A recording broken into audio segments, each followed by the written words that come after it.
100.000 euro di danni, un conto ancora approssimativo ma che restituisce la dimensione della devastazione causata dal passaggio, durato pochissimi minuti, della tromba d'aria che ha investito la costa di Sottomarina. Erano circa le 20:30 quando in acqua ha cominciato a formarsi il vortice causato dal mescolamento di correnti fredde e calde. Salita fino al cielo, la tromba d'aria ha continuato a camminare sulla costa portando con sé lettini, ombrelloni, cabine e qualsiasi cosa trovasse nel suo percorso. A essere maggiormente colpito il bagno Perla e il bagno Clodia. Alle 21, passata la paura, tutti gli operatori erano già al lavoro per ridare forma alla spiaggia ed essere pronta così ad accogliere i bagnanti. Questa mattina le capanne, ieri sera ombrelloni e lettini sono stati bravissimi e volevo ringraziare anche gli stabilimenti di tutto il litorale perché subito si sono informati, hanno chiamato per sentire se avevamo anche bisogno di una mano.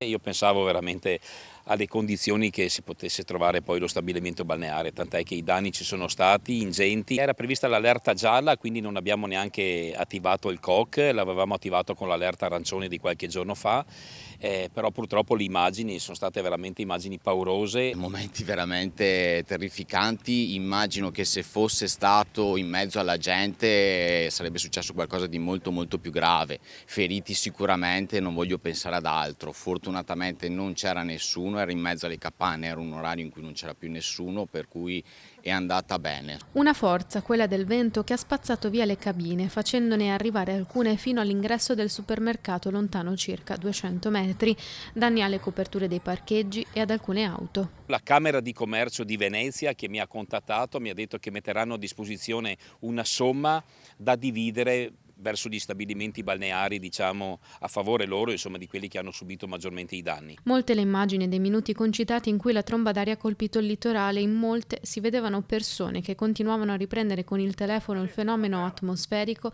che si stava avvicinando sempre di più. Dal sindaco su questo un appello alla sicurezza. Ci sono stati sdraio, lettini, ombrelloni e anche la cabina che sono stati lanciati a 200-300 metri di distanza. Quindi capite bene che se vi becca una cabina di queste, anche se è in legno, che cade da 70-80 metri di altezza e ti arriva veloce addosso, rischi veramente di farti male e rischi anche la tua vita. Quindi mettetevi in salvo, mettetevi al sicuro e poi fate tutte le riprese che volete, però prima pensate alla vostra vita.